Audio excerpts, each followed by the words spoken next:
విశాఖపట్నం సింహాచలంలో సింహగిరి ప్రదక్షిణ మహోత్సవం వైభవంగా జరుగుతుంది. ఆషాఢ పౌర్ణమి సందర్భంగా నిర్వహించే ఈ 32 కిలోమీటర్ల గిరి ప్రదక్షిణకు భక్తులు పెద్ద సంఖ్యలో తరలివస్తున్నారు. వర్షాన్ని సైతం లెక్క చేయకుండా భక్తులు ప్రదక్షిణలో పాల్గొంటున్నారు. రేపటి నుంచి కర్నూలు జిల్లాలో మంత్రి నారా లోకేష్ పర్యటించనున్నారు. పర్యటనలో భాగంగా ఆదోనిలో పార్టీ నేతలు కార్యకర్తలతో సమావేశమవుతారు. అనంతరం హోసూర్లో సోలార్ పవర్ ప్లాంట్ను భూమి పూజ చేసి ప్రారంభిస్తారు.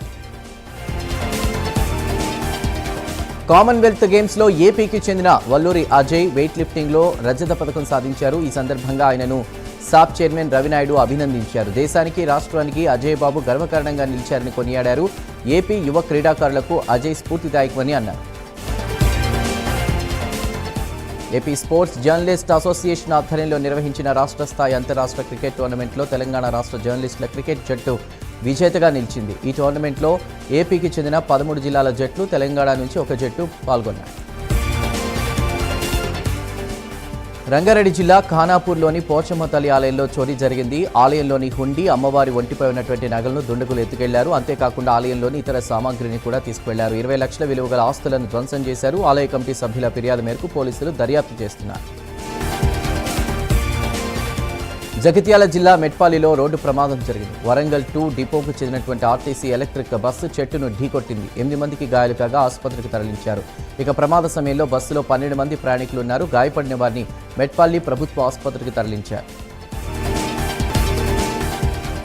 విజయనగరం జిల్లా మరకముడిదాంలో ఏనుగుల సంచారం కలకలం రేపుతోంది. 2 రోజులుగా విజయనగరం జిల్లాలో 8 ఏనుగులు తిష్టవేశాయి. మొన్నటి వరకు మన్యం జిల్లాను వణికించిన గజరాజులు ఇప్పుడు రావివలస, రామయ్య వలస గ్రామాల్లో సంచరిస్తున్నాయి. మహారాష్ట్రలోని చంద్రాపూర్ జిల్లా తాడోబా అభయారణ్యంలో అరుదైన దృశ్యం కెమెరాకు చిక్కింది. చోటా మధు అనేటువంటి ఆడపులి తన 2 కూనలతో కలిసి మొహర్గి మార్గంలోని రహదారిపై వచ్చింది. ఇక నిర్మానుష్యంగా ఉన్నటువంటి రోడ్డుపై ఎలాంటి భయం లేకుండా పులి తన పిల్లలతో ప్రశాంతంగా సంచరించింది.